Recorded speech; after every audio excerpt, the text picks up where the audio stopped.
premier point du RGA, les images. Alors vous allez voir, nous on va prendre les choses de manière simple, d'accord, basique, voilà, mais vous allez voir qu'en fait c'est du bon sens. Bon, j'ai une page web avec une langue qui a été définie comme étant FR et un title donc qui s'appelle RGA-4. Ok. Dessus, je veux mettre une image sur ma page, dans ma page web. Donc, si je veux mettre une image, évidemment, hein, on sait qu'on a une balise IMG qui a un attribut SRC, ça veut dire source. Et ça, c'est quoi? C'est le chemin qui va mener à l'image. Vous voyez, en plus, pour toutes mes démonstrations, là, ici, j'ai 3 images. Donc, nous, on va afficher l'image qui s'appelle JavaScript logo. Voilà, je fais ça. Je vais faire CTRL-S. Et qu'est-ce qui se passe?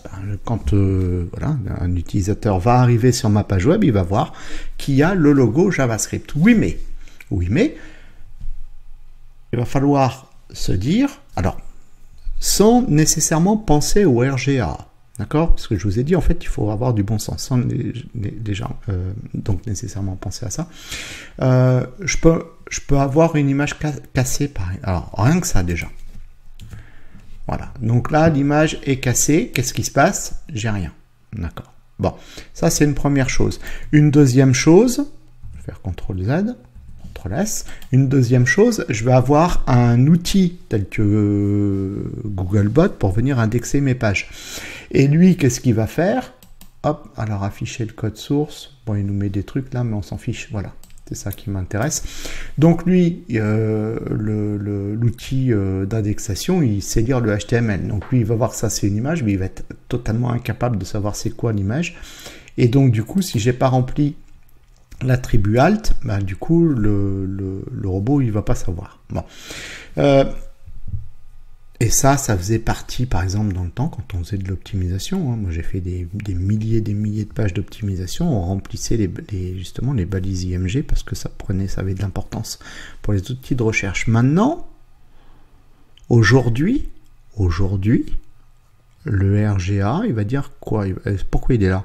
Parce qu'il va dire, il peut y avoir, et c'est possible, bien sûr, il peut y avoir des gens qui viennent sur vos pages web, mais ces gens sont malvoyants, voire aveugles. Et donc, du coup, comment ils vont être capables de pouvoir savoir que c'est une image de logo JavaScript? Ils n'en savent rien du tout, les pauvres. Eux, quand ils vont surfer, quand ils vont aller sur Internet, ils vont avoir un appareil. L'appareil, il va lire comme exactement un outil d'indexation. Il va lire tout le HTML, il comprend le HTML, il sait le lire.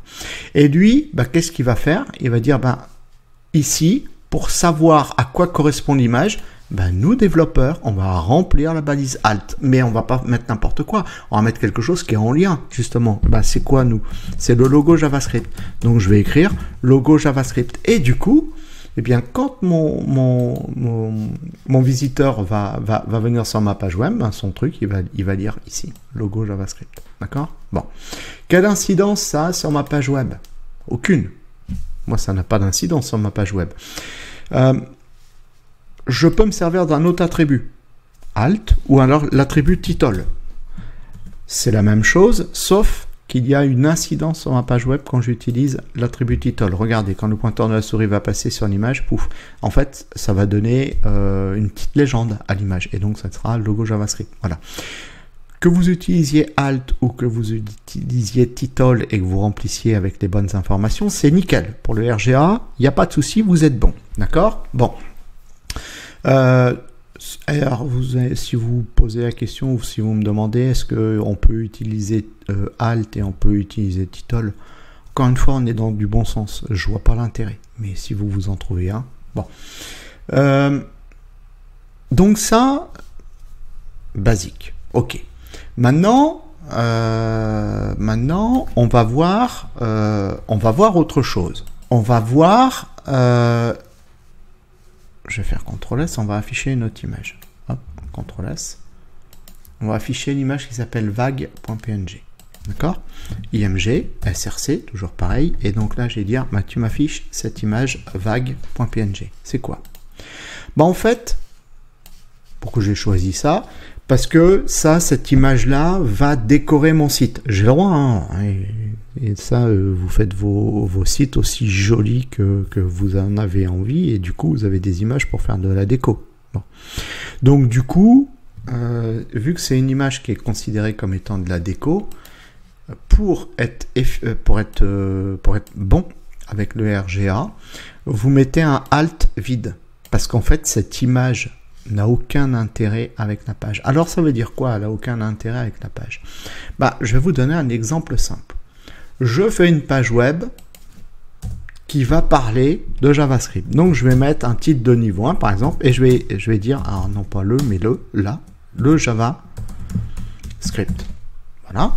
Et je vais mettre un paragraphe, et je vais dire, le JavaScript est un langage de programmation. Voilà, bon, ça sera déjà pas mal.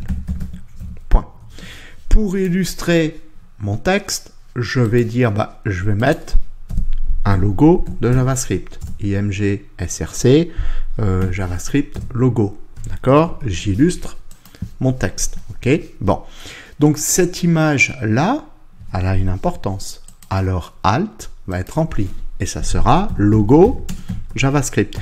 Je suis en parfaite cohérence avec mon texte. Je suis nickel. Je parle du JavaScript, j'ai une image qui est le logo JavaScript. Là, vraiment, c'est nickel. Par contre, ça, c'est une vague. Je vais pas écrire ceci est une vague ou vague. Parce que vous comprenez comme moi qu'au niveau bon sens, vous comprenez comme moi qu'il n'y a aucun intérêt. Donc, du coup, ça voudrait dire que le robot de notre visiteur, il va lire, donc il va dire le JavaScript, il va dire le JavaScript est un langage de programmation, il va dire là il y a une image, il va dire logo JavaScript, puis là il y a une image, il va dire vague. Et vous êtes d'accord avec moi que ça c'est du non-sens. Bon, du coup, puisque je vais être cohérent, je mets mon attribut alt par contre, d'accord, mais à vide. Voilà, ok. Je peux mettre title, j'ai mis alt, j'ai dit avant, on pouvait mettre title si ça fait plaisir. Voilà. Donc ça, c'est une première chose pour les images. C'est déjà bien. Je vais vous montrer autre chose.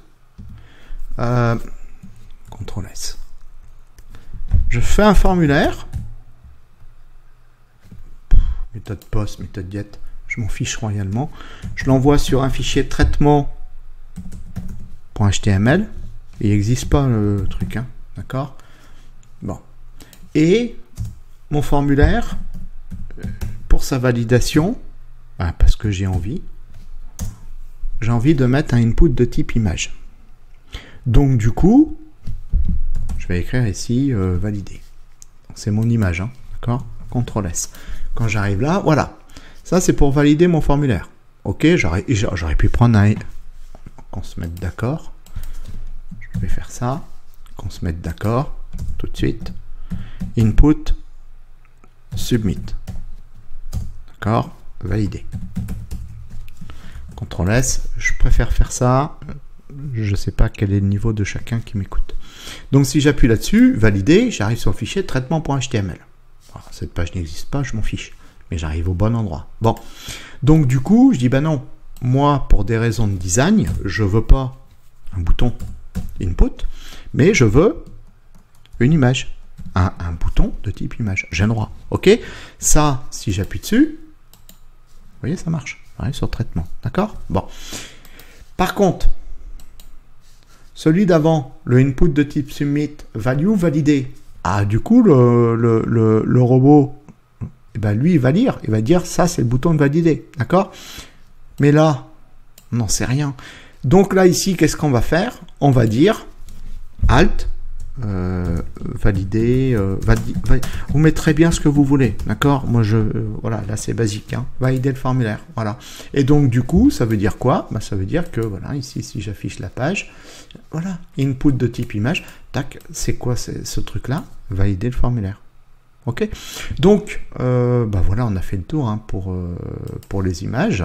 Encore une fois, du bon sens.